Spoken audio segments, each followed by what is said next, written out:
चंद्रशेखर आजाद। भारत के सहस्रों वीर सपूतों ने देश को स्वतंत्र कराने के लिए हंसते हंसते अपने प्राणों की बलि दे दी। चंद्रशेखर आजाद भी उन्हीं में से एक थे। इस पाठ में इसी वीर क्रांतिकारी की शौर्य गाथा को प्रस्तुत किया गया है। काशी के जिला मजिस्ट्रेट की अदालत में बड़ी भीड़ थी। भीड़ के बीच से हथकड़ी से जकड़े 16 वर्ष के एक बालक को 4 सिपाही बड़ी सतर्कता से लाए। बालक के मुखमंडल पर स्वाभाविक निर्भीकता और आत्मविश्वास के भाव थे। अदालत में पहुंचने पर बालक की हथकड़ियां खोल दी गईं। मुकदमा आरंभ हुआ। मजिस्ट्रेट ने पूछा, तुम्हारा नाम क्या है? बालक ने सगर्व उत्तर दिया, आजाद। तुम्हारे पिता का क्या नाम है? स्वाधीनता। तुम्हारी माँ का क्या नाम है? आजादी। तुम्हारा घर कहाँ है? जेल खाना। तुम काम क्या करते हो? भारत माता को स्वाधीन कराने की साधना। ऐसे बेढंगे उत्तर क्यों देते हो? जानते नहीं ये अदालत है? मेरे उत्तर सही हैं। क्या तुमने सिपाहियों पर हमला किया? हाँ, क्योंकि सिपाही सत्याग्रहियों को बूट की ठोकरें मार रहे थे और गालियां बक रहे थे। इसे 15 कोड़े लगाकर छोड़ दो। बालक कोड़े खाता रहा और हर कोड़े पर भारत माता की जय के नारे लगाता रहा। कोड़े खाकर जब वह जेल से बाहर निकला तो उसका पूरा शरीर लहूलुहान था, किंतु उसके चेहरे पर शांति और दृढ़ता थी। यही बालक महान क्रांतिकारी चंद्रशेखर आजाद के नाम से प्रसिद्ध हुआ। आगे चलकर चंद्रशेखर आजाद हिंदुस्तान सोशलिस्ट रिपब्लिकन सेना के प्रधान सेनापति नियुक्त हुए और उन्होंने क्रांतिकारियों के एक दल का गठन किया, जिसमें सरदार भगत सिंह, सुखदेव, राजगुरु, बटुकेश्वर दत्त जैसे सदस्य थे। चंद्रशेखर का बचपन गरीबी में बीता। 14-15 वर्ष की अवस्था में वे विद्याध्ययन के लिए काशी गए। सन 1921 में जब काशी में असहयोग आंदोलन चल रहा था, चंद्रशेखर भी उसमें सम्मिलित हुए।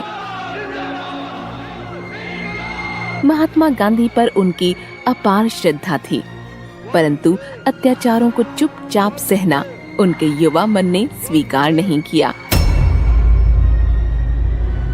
चंद्रशेखर आजाद और उनके साथियों के मन में यह विचार उठा कि सरकार को आतंकित करने के लिए सशस्त्र उपायों का भी सहारा होना चाहिए। यही सोचकर क्रांतिकारी आंदोलन छेड़ा गया। जगह जगह क्रांतिकारियों की गुप्त सभाएं होने लगीं और ऐसे युवकों की खोज होने लगी जो जान हथेली पर लेकर क्रांतिकारी उपायों को अपनाएं और घोर यंत्रणाएं देने पर भी दल का भेद न बताएं तथा हंसते हंसते फांसी के तख्ते पर झूल जाएं।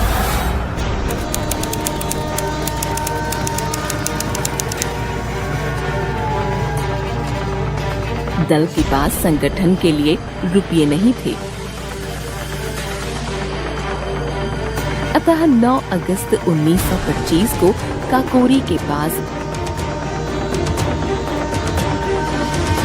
एक रेलगाड़ी रोककर सरकारी खजाना लूटा गया। यह काम शहीद राम प्रसाद बिस्मिल के नेतृत्व में किया गया था। इसमें आजाद भी शामिल थे।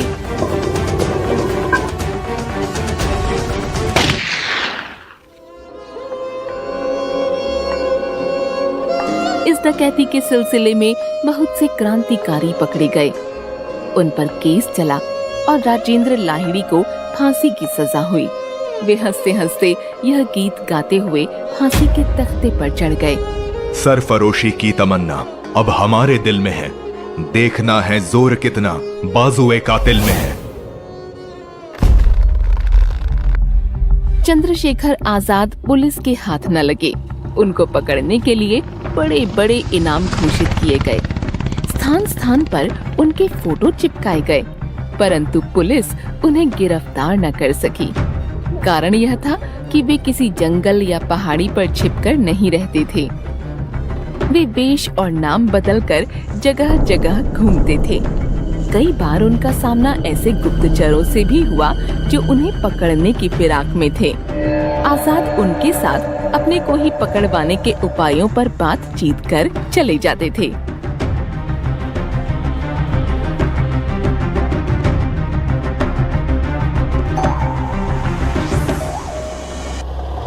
झांसी में कुछ दिन उन्होंने मोटर ड्राइवर बनकर मोटर चलाना सीखा और पुलिस अधीक्षक को मोटर चलाकर दिखाई और लाइसेंस भी प्राप्त कर लिया।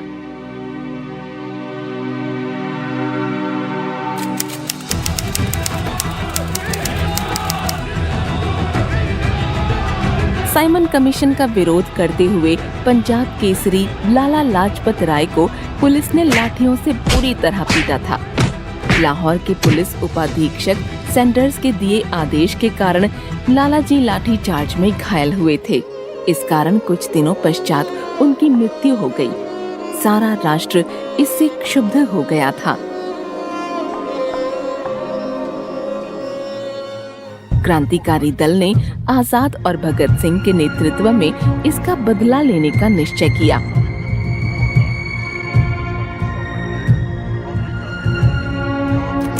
और योजनानुसार आजाद की देखरेख में राजगुरु और भगत सिंह ने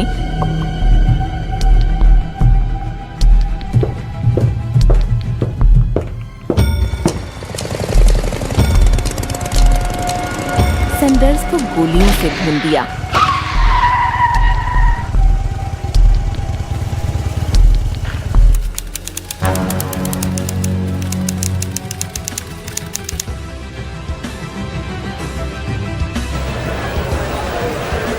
अंग्रेज सरकार ने जनता को कुचलने के लिए 2 दमनकारी बिल केंद्रीय असेंबली में पेश किए। देश ने एक स्वर में उनका विरोध किया। भगत सिंह और बटुकेश्वर दत्त ने असेंबली में बम फेंका और जानबूझकर वहीं गिरफ्तार हो गए। इसके बाद आजाद के और साथी भी गिरफ्तार हो गए। तब दल के पुनर्गठन और दल को आगे बढ़ाने का काम अकेले आजाद के कंधों पर आ गया।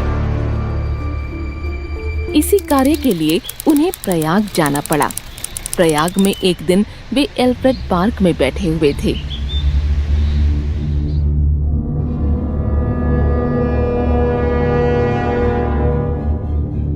एक विश्वासघाती की सूचना देने पर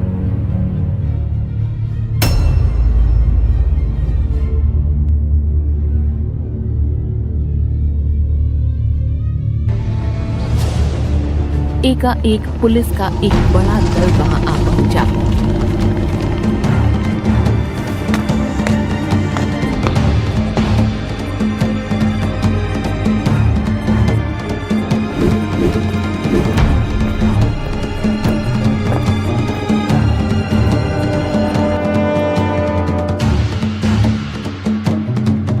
आजाद सारी स्थिति समझ गए। पुलिस के घेरे से बचकर वे निकल नहीं सकते थे।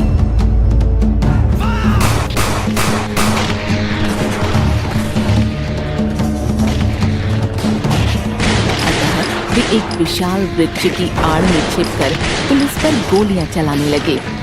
उनकी प्रत्येक गोली एक पुलिस वाले का कान तमाम कर देती थी। यह लड़ाई 1 घंटे तक चली।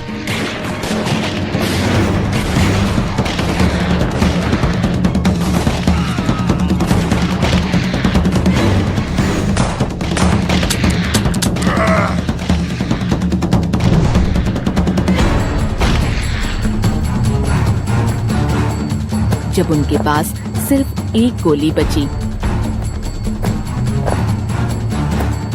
तो उन्होंने उसे स्वयं अपनी कनपटी पर रखकर अपनी जीवन लीला समाप्त कर ली। वे कहा करते थे, अंग्रेज सरकार के पास कोई ऐसी गोली नहीं है जो आजाद को खत्म कर सके। अपनी इस बात को उन्होंने मरते मरते सही सिद्ध कर दिखाया। आजाद वीरता की मूर्ति थे। स्फूर्ति उनके अंग अंग से झलकती थी। वे निर्भीकता के साक्षात स्वरूप थे।